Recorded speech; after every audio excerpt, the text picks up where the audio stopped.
G'day guys, Ben here coming at you once again to bring you another part of, I guess, like my sort of series and looking at like how we sort of operate. Now, I definitely want to make it clear, I am in no way, shape or form a coach, um, which I think kind of like sort of follows through into like sort of what I'm about to talk about. But like I'm not really receiving any payments for this. This is really just a sort of like catharsis for me to sort of introduce issues that I'm sort of finding and doing a little bit of research into how to overcome some of these challenges that I find and impart some of that wisdom on you guys. So what I wanted to jump on in this was, and I wrote some notes, which I hope you don't mind that I sort of like circle back and talk about just to keep me on track. But what we're talking about today is excuses. Now, and like what excuses look like. Now, I previously did a video talking about fear and what that looks like. Now, you can translate fear and making excuses. You can translate that into self-sabotage. As I said before, our brains are incredibly complex. There is always going to be that big red button, which is labeled fight or flight. And our brain is very good at, avoiding, like touchy subjects or touchy situations. And excuses is a pretty solid manifestation of like what happens there when that big red button is dying to be pushed.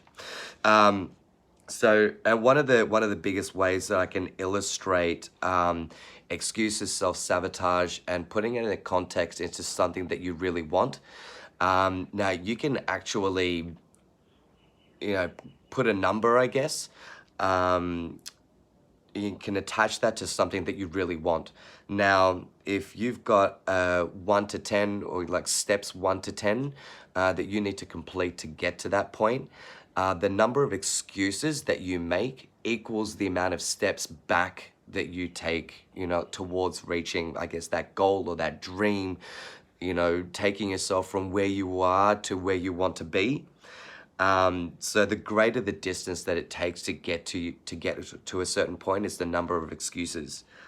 And one of the best examples that I can give is writing a book. So in hindsight, and obviously not talking about absolutely everybody, but most of us have two hands. We've got a laptop or a pen and paper. We've got 24 hours in the day. But a lot of the time there's excuses like, I don't have the time. We've all got 24 hours in the day, and I think it's really important to figure out exactly where we're, the importance of what activities we're placing and on what times of the day. Another excuse is that no one will read it.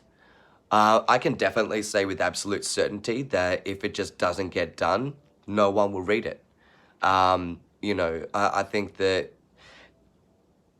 and I will definitely be repeating this, that, like coming back to, like circling back to fear, that once you start sort of saying fuck it and run, that, you're going to start seeing some of those excuses, go straight out the window. If you think that nobody's going to see it, I think that's, to me, I think is, definitely one of those sort of bullshit excuses. That's definitely one that I think, definitely needs to go out the window. If it doesn't get done, no one will see it. It's just going to sit there in your drafts. I don't know where to start.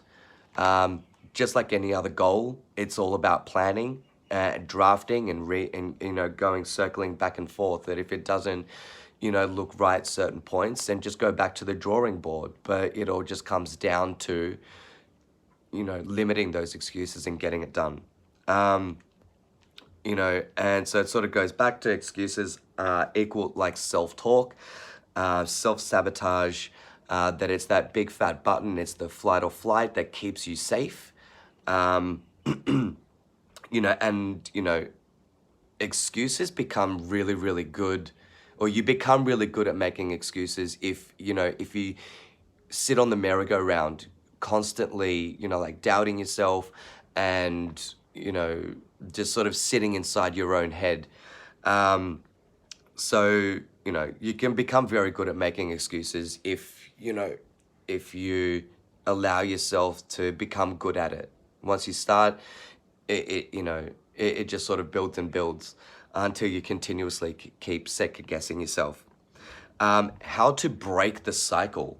Now, this one is absolutely huge, and my straightforward answer to that is yes. Some of the things that have manifested themselves amazingly in my life recently is because I've started saying yes, even if it's something I'm not 100% sure on, or I've never done it before. Because I guess one of the biggest influences surrounding that was the movie Yes Man with Jim Carrey. You sort of see where he goes from his current state to his ideal state, where, like he works in the bank, he takes like no risks, like he'd rather stay home than go out and see his friends. And then, he makes a coven with, this guy, whose name escapes me, has a yes seminar where people, have gone to their ideal state. And you can see at this conference, everybody's out of their minds with happiness and joy, because they've turned around their lives by saying yes. Obviously, there are certain situations where it does take some sort of consideration, like moving in with your significant other. It takes a little bit of a thought process and planning. But saying yes straight out the gate and then working everything out afterwards is one of the biggest ways to break that cycle. So if you, for example, decide to write a book, decide to write the book and then figure everything out after that. And I hope that helps you guys. So that's pretty much like it on excuses.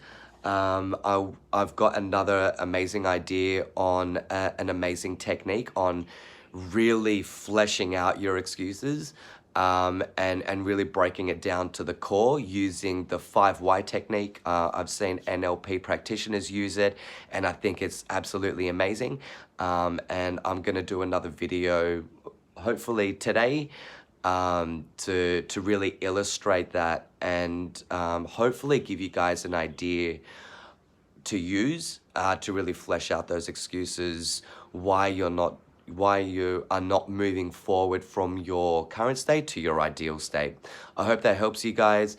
Always, as I've always said, always open to constructive feedback, comments, questions. So don't hesitate to reach out, and see you on the other side.